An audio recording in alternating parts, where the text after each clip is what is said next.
राधा अष्टमी की कथा। राधा माता गोलोक में श्री कृष्ण के साथ रहती थी। एक दफ़ा कृष्ण भगवान को गोलोक में राधा रानी कहीं नज़र नहीं आई। कुछ देर बाद कन्हैया अपनी सखी बिरजा के साथ घूमने चले गए। यह बात जब राधा रानी को मालूम हुई तो उन्हें गुस्सा आया और वो सीधे कन्हैया के पास पहुंची। वहां पहुंचकर उन्होंने श्री कृष्ण को काफ़ी भला बुरा कहा। राधा रानी का यह रवैया भगवान श्री कृष्ण के प्यारे मित्र सुदामा को बिल्कुल अच्छा नहीं लगा। सुदामा ने उसी वक्त बिना कुछ सोचे समझे राधा रानी को पृथ्वी पर जन्म लेने का श्राप दे दिया। राधा को इतने गुस्से में देखकर श्री कृष्ण भगवान की सखी विराजा भी नदी के रूप में वहां से चली गईं। राधा ने सुदामा से श्राप पाने के बाद उन्हें राक्षस कुल में पैदा होने का श्राप दिया। राधा जी द्वारा दिए गए श्राप की वजह से ही सुदामा का जन्म शंखचूर्ण दानव के रूप में हुआ।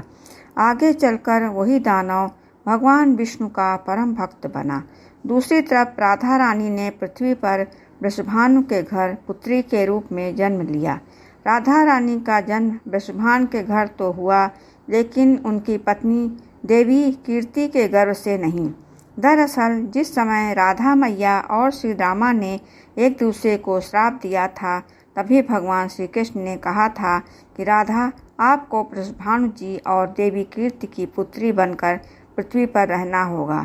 मनुष्य के अवतार में आपका एक वैश्य से विवाह होगा। वो मेरे अंशावतारों में से ही एक होगा।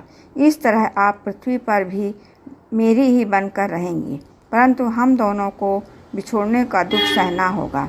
इसके बाद कृष्ण भगवान ने राधा जी को मनुष्य योनि के रूप में जन्म लेने की तैयारी करने के लिए कहा। संसार के सामने वृषभानु जी की पत्नी गर्भवती हुई।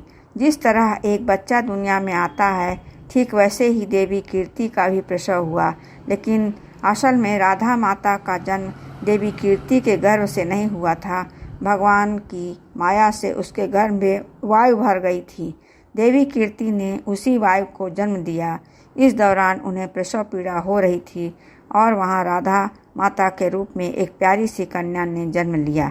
भाद मास के शुक्ल पक्ष की अष्टमी के दिन राधा मैया का धरती पर जन्म हुआ था। तभी से हर साल इस दिन को राधा अष्टमी के रूप में मनाया जाता है। बोलो राधा मैया की जय। राधे राधे।